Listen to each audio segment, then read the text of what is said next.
मेरी बात को याद रखना, ग्रुप डी में लगने के बाद आपकी जो लाइफ है 360 डिग्री चेंज हो जाएगी। आपके माथे से बेरोजगारी का जो कलंक है वो हट जाएगा। हेलो दोस्तों, वेलकम टू डोभाल टॉक। आज की वीडियो में हम ग्रुप डी एम्प्लॉय की सैलरी के बारे में बात करने वाले हैं। आज की वीडियो मैं सिर्फ इसलिए बना रहा हूँ क्योंकि बहुत सारे स्टूडेंट्स डिमोटिवेट होते जा रहे हैं और अपनी पढ़ाई छोड़ते जा रहे हैं। तो मैं उम्मीद करता हूँ आज की वीडियो देखने के बाद आप लोगों को थोड़ा मोटिवेशन मिलेगा। आप दुगनी मेहनत से अपनी पढ़ाई करोगे और अपने जितने भी सपने हैं नौकरी में लगकर उनको पूरा करोगे। तो वीडियो को पूरा देखना, और वीडियो अगर पसंद आ जाती है ना तो यार लाइक कर देना। अगर आपने मॉक टेस्ट नहीं खरीदा है तो यार किस चीज़ का वेट कर रहे हो। अब आप लोगों का एग्ज़ाम बहुत पास है तो मॉक टेस्ट खरीद लो। और यार टेक्स्ट बुक आप लोगों के लिए फिर से लेकर आया है डील ऑफ द मंथ, जहां पर अगर आप टेक्स्ट बुक का 399 रुपये वाला पास खरीदते हो और वहां पर मेरा कूपन कोड DT10 लगा देते हो तो इंस्टेंटली आप लोगों को 39 रुपीज़ का डिस्काउंट मिल जाएगा और यही पास आपको 360 रुपीज़ का मिल जाएगा। 360 रुपीज़ में आप 470 से भी ज़्यादा एग्जाम्स के 36,000 से भी ज़्यादा मॉक टेस्ट लगा सकते हो। इस पास में आप लोगों को 1 साल की वैलिडिटी मिलने वाली है। और यार अब तो आप लोगों का एग्ज़ाम बहुत पास है। अगर आप अभी भी मॉक टेस्ट नहीं लगाओगे तो आप कहीं ना कहीं उस स्टूडेंट से पीछे रह जाओगे जो मॉक टेस्ट लगाता है। इसलिए यार मॉक टेस्ट लगाना स्टार्ट कर दो। इस पास का लिंक मैंने डिस्क्रिप्शन में दे दिया है, आप जाकर बाय कर सकते हो।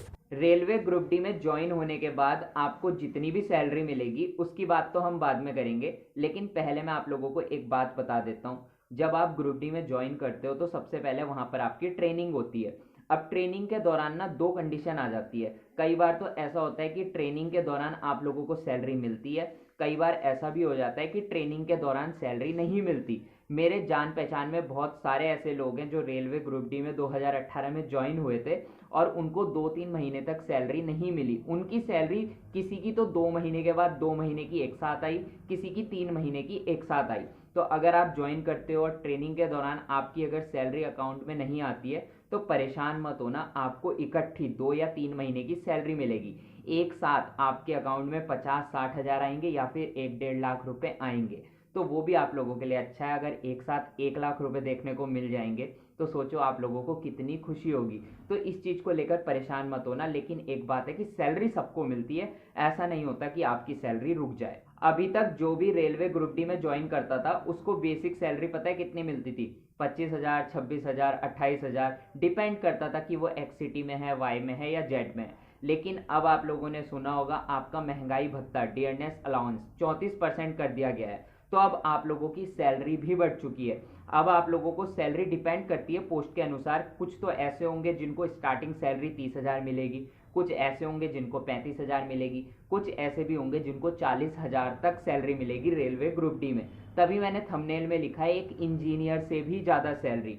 जब भी कोई इंजीनियर किसी प्राइवेट कंपनी में ज्वाइन करता है ना, उसकी स्टार्टिंग सैलरी कितनी होती है? 20,000, 25,000, ये मैं मैक्सिमम बता रहा हूँ। इससे ज़्यादा मुझे नहीं लगता कि किसी को मिलती होगी स्टार्टिंग में। बाद में तो इंक्रीज हो जाती है, लेकिन स्टार्टिंग में इतनी ही देते हैं। और रेलवे ग्रुप डी में ज्वाइन करने के बाद आप लोगों को सैलरी कितनी मिलेगी? 30,000, 35,000, 40,000। और इसमें आप लोगों के कई सारे बेनिफिट्स भी हैं। बहुत सारे स्टूडेंट बोलते हैं रेलवे ग्रुप डी की पोस्ट तो एक छोटी पोस्ट है, लेकिन मैं कहता हूं कि छोटी पोस्ट है, इसका बेनिफिट भी आप लोगों को मिलता है। क्योंकि जितनी बड़ी पोस्ट होती है ना उतनी ज़्यादा रिस्पॉन्सिबिलिटी आपके ऊपर होती है, उतना ज़्यादा आपको काम करना पड़ता है, उतना ज़्यादा प्रेशर आपके ऊपर होता है, क्योंकि सारी चीज़ें आपने देखनी होती है। अगर कुछ भी गलती हो गई तो उसकी रिस्पॉन्सिबिलिटी आपको उठानी पड़ती है। लेकिन रेलवे ग्रुप डी ऐसा नहीं है यार, ये छोटी पोस्ट है, यहाँ पे आप पे इतना ज़्यादा प्रेशर नहीं होगा, इतनी ज़्यादा रिस्पॉन्सिबिलिटी नहीं होगी कि आपके अंडर में 100-200 लोग काम कर रहे हैं, आपने उनको देखना है, ऐसा कुछ नहीं होगा। आपने बस जाना है, 8 से 10 घंटे आपने काम करना है, उसके बाद रूम में आ जाना है, अपने टाइम को एंजॉय करना है और अपनी सैलरी लेनी है। और सैलरी भी कितनी यार? 30,000, 35,000, 40,000। पर यार सैलरी जो होती है ये वेरी करती है। ये वेरी करती है आपकी इस पे भी डिपेंड करती है कि कौन सी सिटी में ज्वाइनिंग है, एक्स है, वाई है या जेड है। और इस चीज़ पे भी डिपेंड करती है कि आपकी पोस्ट क्या है, क्योंकि अलग अलग पोस्ट पे अलग अलग अलाउंसेज मिलते हैं। तो मैं आपको डिटेल में ही बता देता हूँ। जो बेसिक पे आप लोगों को मिलता है वो तो मिलेगा ही मिलेगा 18,000 रुपये। इसके साथ अब डियरनेस अलाउंस 34% हो चुका है, तो लगभग 6,000 के आसपास ये भी हो गया। तो 20-25 हज़ार रुपये तो आपके यही हो गए। अब इसके बाद 2 कंडीशन आ जाती है कि आपने रेलवे ग्रुप डी में क्वार्टर लिया है या नहीं लिया है। अगर क्वार्टर लिया है तो कोई बात नहीं, अगर नहीं लिया है तो आपको हाउस रेंट अलाउंस भी मिलता है। ये मिल जाता है लगभग आपको 5,000 से 5,200 के आसपास।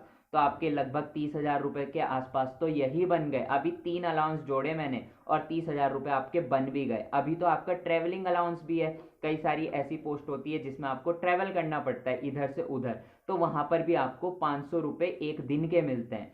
तो कई पोस्ट तो ऐसी होती है जिनमें आपको महीने में 8 से 10 बार या 15 बार तक ट्रैवल करना पड़ता है, तो वहां पर आपका ट्रैवलिंग अलाउंस ही 8 से 10,000 से लेके 12,000 तक बन जाता है। तो सैलरी देखो आप 40,000 के पार तो यही चली गई। अभी इसमें आप लोगों के नाइट ड्यूटी अलाउंस भी है, अगर आप नाइट ड्यूटी में काम करते हो तो वहां पे भी पैसे मिलते हैं। फिर आपका नेशनल हॉलीडे अलाउंस भी है, अगर आप नेशनल हॉलीडेज में काम करते हो तो वहां पर भी आपको पैसा मिलता है। तो अगर आपकी अच्छी खासी एक पोस्ट मिल गई आपको जहां पर ट्रैवलिंग अलाउंस आपका अच्छा खासा बन जाता है, तो भाई आप 40 से 50,000 रुपये आराम से कमा लोगे।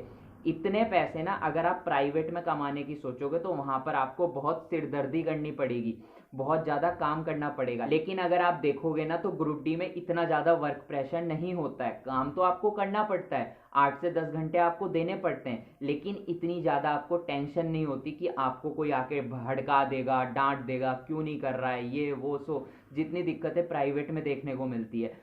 तो अब आप खुद ही सोचो, अगर आपको किसी पोस्ट में जाकर 30, 35, 40,000 स्टार्टिंग में मिल रही है तो आपका लाइफ स्टाइल क्या होगा।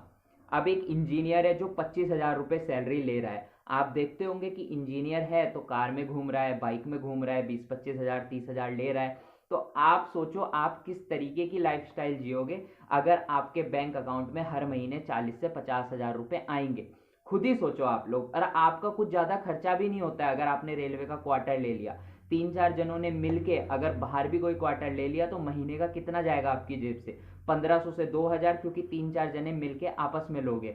और रेलवे की तरफ से हाउस रेंट अलाउंस कितना मिल रहा है आपको, 5,200 के आसपास। तो सोचो आपके कितने ज्यादा पैसे बच जाएंगे। अगर आप अपने घर पे, जहां आपका घर होगा वहां पे 10, 15, 20,000 हर महीने भेज भी दोगे ना, तो भी आप अपने अकाउंट में हर महीने 15 से 20,000 रुपए बचा लोगे। तो सोचो कितना फायदा आप लोगों का है। अगर आपने हर महीने 20,000 रुपए भी अपने अकाउंट में बचाए ना, तो लगा लो 12 महीने में कितने बैठ जाते हैं, 2,40,000 रुपए, जो कि आप सेव कर लोगे। और अगले 10 साल में आप कितना सेव कर लोगे, 24 लाख से ज्यादा।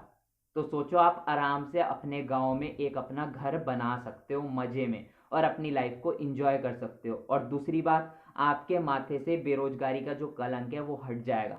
उसके बाद जब आप ज्वाइन हो जाओगे रेलवे ग्रुप डी में, आपको कोई भी बेरोजगार नहीं कहेगा। और बहुत सारे स्टूडेंट ऐसे भी हैं जिन्होंने रेलवे ग्रुप डी का फॉर्म भरा है पर बोल रहे हैं हम पेपर देने नहीं जाएंगे क्योंकि ये छोटी पोस्ट है। लेकिन आप एक चीज सुनो मेरी, अगर आप रेलवे ग्रुप डी में लग जाते हो, पहली चीज तो बेरोजगारी का कलंक हट जाएगा आपके माथे से।